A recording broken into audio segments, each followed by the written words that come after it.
بسم الله الرحمن الرحيم الحمد لله رب العالمين وصلى الله وسلم وبارك على نبينا محمد وعلى آله وأصحابه أجمعين. السلام عليكم ورحمة الله وبركاته. في رحاب آيات بالله أنقصوش تلاسر يتسنون إهين برنامجنا ዛሬም ከአንድ አንቀጽ ጋር አብረን እንቆይ ይጀላችሁ መጥቻለሁ። ሱረቱ አልበቀራ አንቀጽ 25ኛውን ነው የምተነትነው። قال الله تبارك وتعالى وبشر الذين آمنوا وعملوا الصالحات أن لهم جنات تجري من تحتها الأنهار كلما رزقوا منها من ثمرة رزقا قالوا هذا الذي رزقنا من قبل وأتوا به متشابها ولهم فيها أزواج مطهرة وهم فيها خالدون. أن أنت يأمناته وبشر الذين آمنوا النزان يأمنوا بسراتهم بسراتنا يتنقر يالله كالله بكلنا هي بسرات النزان يأمنوا ደጋግ ስራዎችን የሰሩትን ምእመናን ለነሱ በስሮቻቸው ጅረቶች የሚፈሱባቸው ጀነቶችን አላህ እንዳዘጋጀላቸው ንገረልኝ። ኩለማ ሩዚቁ በተለገሱ ቁጥር ሚንሃ ከዛች ከጀነት ሪዝቀን አንድ ሲሳይ قالوا هذا الذي رزقنا من قبل ይሄ እኮ ከዚህ በፊት የተሰጠነው አይነት ነው ራሱ ነው ይላሉ።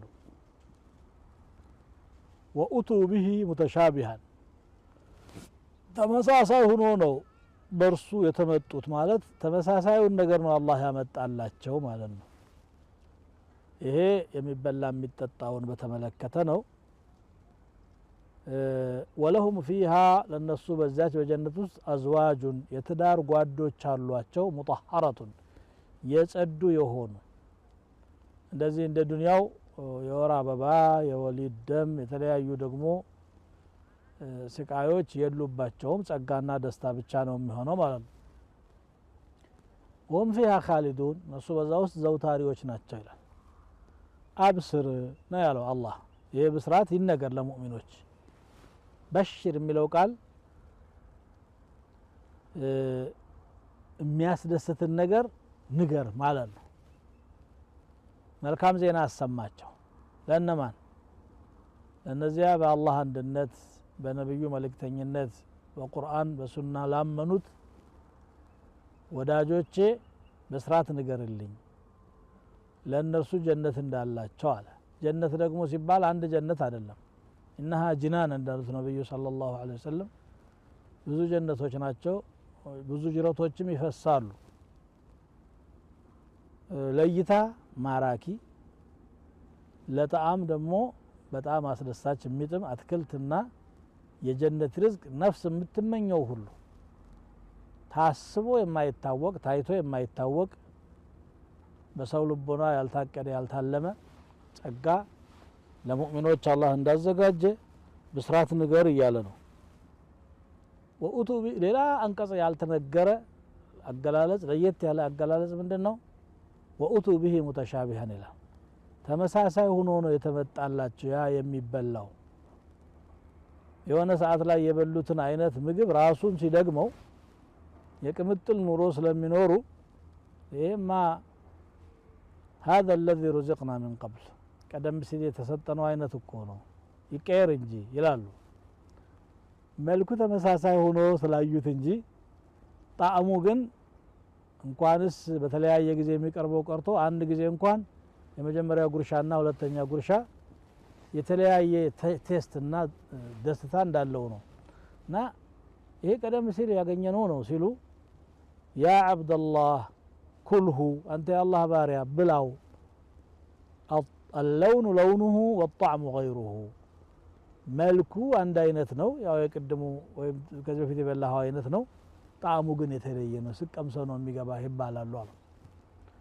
ይሄ እንግዲህ ተመሳሳዩ ነው የተለያየውም ደግሞ ቁጥር የለውም فيها ما لا عين رأت ولا أذن سمعت ولا خطر على قلب بشر አይኖች ያላዩት ጆሮዎች ያልሰሙት በሰው ልቦናም ታስቦ የማያውቅ ነው ያለውና የአይነት ብዛቱም ልኬት የለውም እንደገና ደግሞ በአንድ አይነት ራሱ የተለያየ ጣዕምና ደስታ ያለው እርካታ ቃና ያለው ምግብ ነው የሚቀርብላቸው ማለት ነው ምግብ ከበላ ሰው እንግዲህ ስሜት አለ ፍላጎት አለና የትዳር ጉዳይ እንዳንል ደግሞ ለሁም فيها ازواج አለ ሚስቶች አሏቸው ሙጣሐረቱን طهارة ናቸው ከምን ቀደም ሲል እንደተጠቀምኩት ከወር አበባ ከወሊድ ደም ከተለያየ ቆሻሻ የጸዱ ናቸው ሁሉ መጀነስ ሰዎች ናቸው ከዛ የጸዱ የሚሆኑት ሽንት መሽናት ወይም ደግሞ መጸዳዳት ብሎ ነገር የለም በጁሻ ወይም ደግሞ በማግሳት ይጠፋል ነው የሚለው የተመገቡት ነገር በማግሳት ይጠፋል አዛ አያደርጋቸውም ስለዚህ ከቆሻሻ የጸዱ ናቸው ወይ ደግሞ የጸዱ ናቸው ማለት ከጭቅጭቅና ከንትርክ የጸዱ ናቸው ማለት ነው ትዳር ሆኖ እየተከባበረ እየተላለፈ ይቅር እየተባባለ አብሮ ይኖራል እንጂ ምንም አይነት ኺላፍ የሌለው ማርና ወተት ብቻ የሆነ ዱንያ ላይ መቼም የለም እንደዛ ብሎ እንኳን ቢገልጹት ከሌላው አንፃር የተሻለ ነው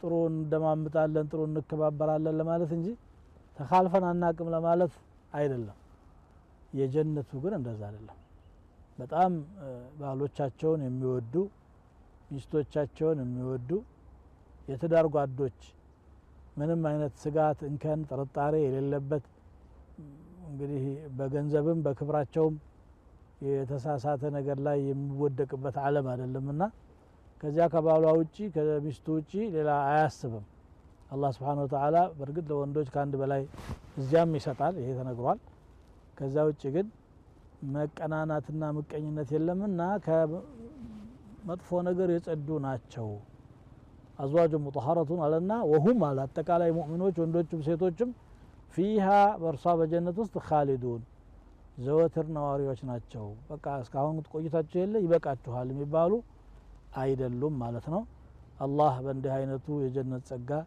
የሚሞናደሉ ሙእሚኖች ያድርገን سبحانك اللهم وبحمدك اشهد ان لا اله الا انت استغفرك واتوب اليك والسلام عليكم ورحمه الله وبركاته